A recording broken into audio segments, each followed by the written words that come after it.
Something about that moment felt different the second it left his mouth. One of the sharpest minds on British television, a man who has spent years answering questions at lightning speed under studio lights, suddenly tangled himself in the simplest of mix-ups, and the entire atmosphere inside the Beat the Chasers studio shifted from high-stakes tension into pure, unfiltered delight. Darragh Ennis, the menace himself, had been performing with the usual quiet confidence that made him such a favorite. Then came the question about the land mammal with the longest tail. The options were listed. The celebrity contestant went for cheetah. The correct answer was giraffe. And when Darragh leaned in to explain where the thinking had gone wrong, the words that came out were the ones he later admitted he would never live down. Cheetahs, he said with complete conviction, are apes, and apes do not have tails. The silence that followed lasted barely a heartbeat before Mark Labbert's voice cut across the desk. "Are you joking there, Darragh?" In that instant the whole room seemed to realize what had happened at the same time. Darragh's face changed. "Oh, I thought chimpanzee. I've gone mad." The studio erupted. Mark's delighted roar about the conviction in his voice only made it funnier. Even Bradley Walsh looked momentarily stunned before the laughter took over. What made the moment land so hard was not the mistake itself. Quiz shows are full of wrong answers.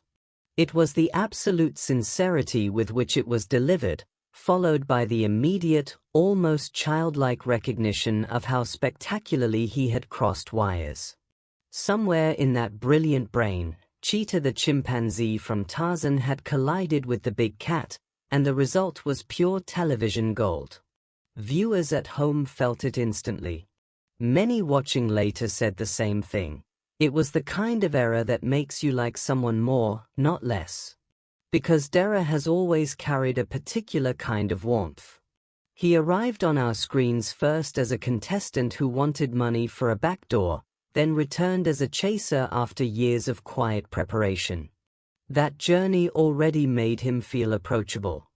Seeing him so thoroughly human, so willing to laugh at himself both in the moment and afterwards on social media, only deepened the affection. He posted that night about his brain taking a tea break while his mouth took the wheel. He called it the stupidest thing he had ever said.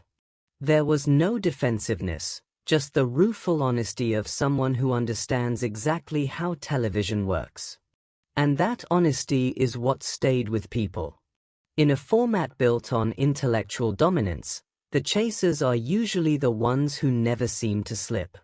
Watching one of them falter so spectacularly, and with such good humor, reminded everyone watching that the people behind those desks are still people. The pressure of live performance, the speed of thought required, the way a single childhood memory can hijack an answer under the lights, it all became visible for a few glorious seconds. Jenny Ryan had teased the mix-up of cats and apes weeks earlier, almost as if she knew the moment was coming. When it finally aired, the reaction online was immediate and affectionate. Viewers quoted the line, shared the clip, and talked about how endearing it was to see the menace so thoroughly bamboozled. Some said it made the show feel more real. Others simply admitted they had never laughed harder at a quiz program. There is something quietly revealing about these flashes of vulnerability on screen.